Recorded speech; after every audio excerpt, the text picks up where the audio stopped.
Welcome home. Oke guys, balik lagi di Rumah 32 di segmen Kuntet Penasaran. Oke, jadi di episode kedua ini ada Koko ya, yang kemarin kali ini sudah memperkenalkan diri. Namanya siapa, Ko?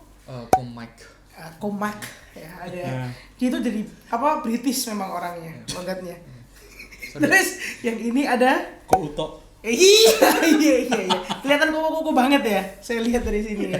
Oke guys, kita hari ini akan bahas tentang seputar kuliah karena itu yang lagi aku resahkan. Meskipun aku masih setahun lagi, tapi memang sudah aku pikirkan gitu. Soalnya katanya temenku itu kayak 1 tahun tuh cepet loh ya, Nick. Gitu. Jadi kayak harus bersiapkan gitu. Oke, kita langsung ke pertanyaan yang pertama. Oke, pertanyaan pertama. Kegiatannya sekarang ini lagi ngapain aja kegiatannya ini? Selama pandemi ini kegiatannya kayak apa? Sekarang atau sebelum? Kemarin. Kan saat pandemi, berarti sekarang kan? Iya. Tapi itu kan ada durasinya nih. Tidak apa-apa ya. Karena bisa aja sekarang. Kamu kan tidak jawab. Kamu tidak jawab. Tadi apa pertanyaannya? Kegiatannya sekarang lagi ngapain aja? Iya, musim pandemi hanya kerja pulang rumah. Berhubung kerjanya di bidang kesehatan ya kerjanya di rumah sakit. Selesai kerja pulang rumah sudah sih, gitu aja rasanya di musim pandemi. Kau tak sendiri ngapain? Kalau aku ya kegiatanku selama pandemi wisuda. Itu juga itu masuk wisuda. Selama pandemi ngerjain skripsi.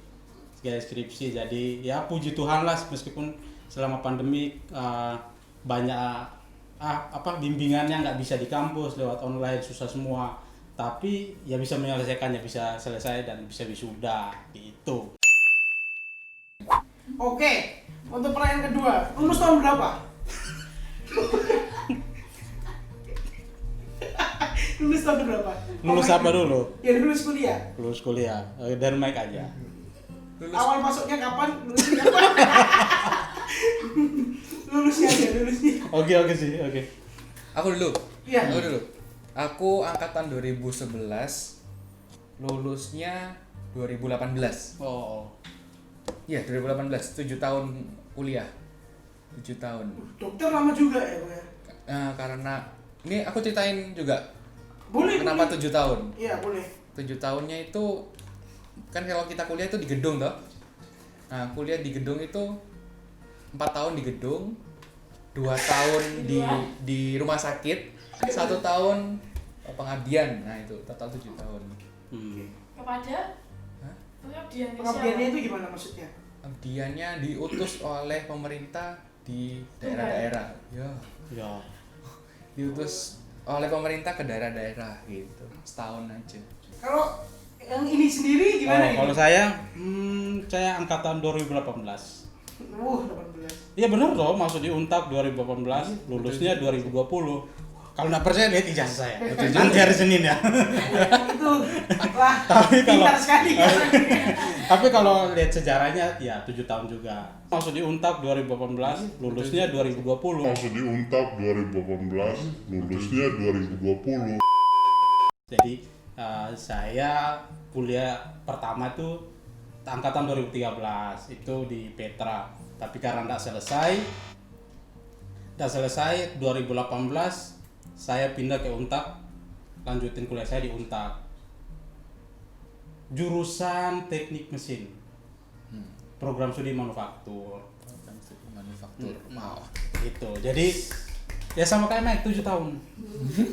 Tapi beda ceritanya. Kalau Mike kan itu memang harus 7 tahun. Kalau saya harusnya 4 tahun.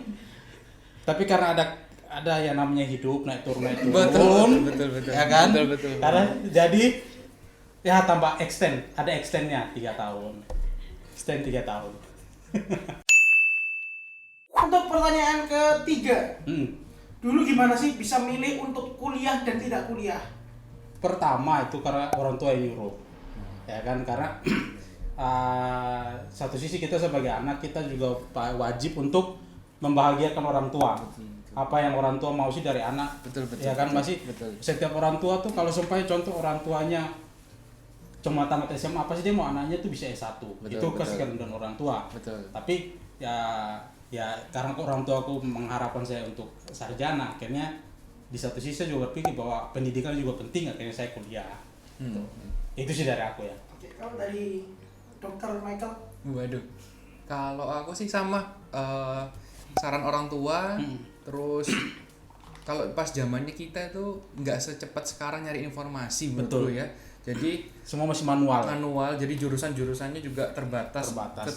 Pengetahuannya juga terbatas. Sekarang kalau nyari jurusan A, Tinggal Google aja udah betul.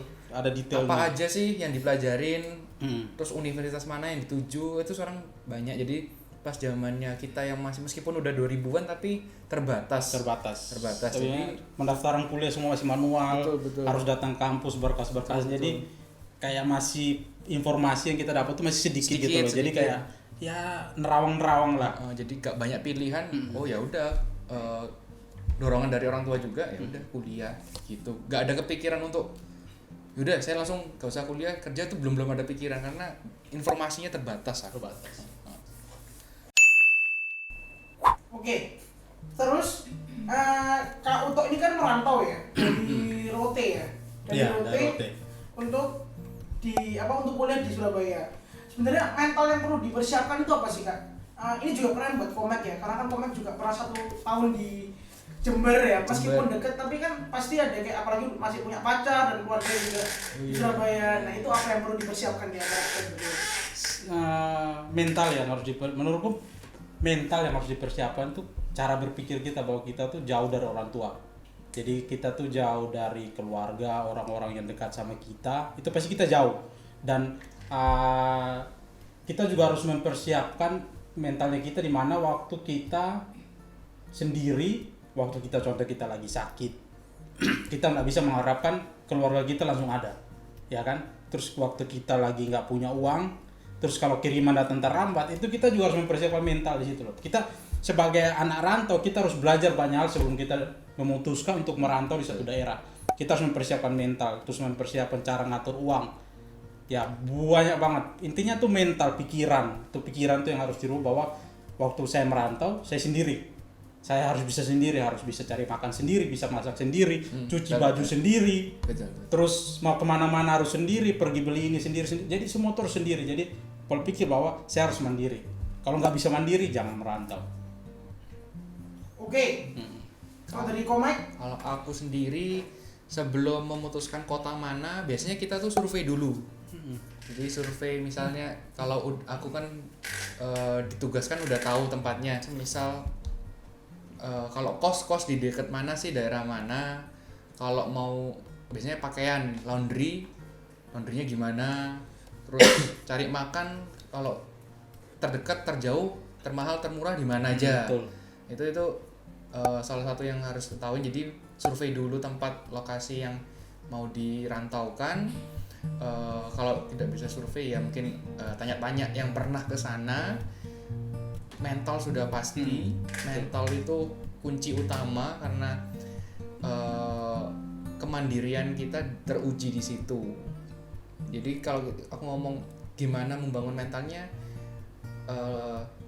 anggaplah di rumah biasa ada orang tua tapi melakukannya sendiri. Betul. Nah, itu terlatih sih. Jadi makanya supaya nggak kaget gitu loh. Nggak kaget. Kalau seumpamanya nggak pernah merantau, terus pengen merantau, itu harus belajar nggak sih? Makanya belajar saya contoh cuci baju tuh kayak gimana sih? Betul. Masak tuh kayak gimana sih?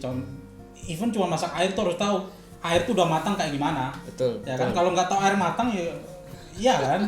Bisa-bisa masak udah tiba-tiba loh kok udah kering. Nah, itu tuh. Jadi Betul. harus belajar. Belajar. Mandiri tuh nggak bisa instan tapi harus ada prosesnya. Betul.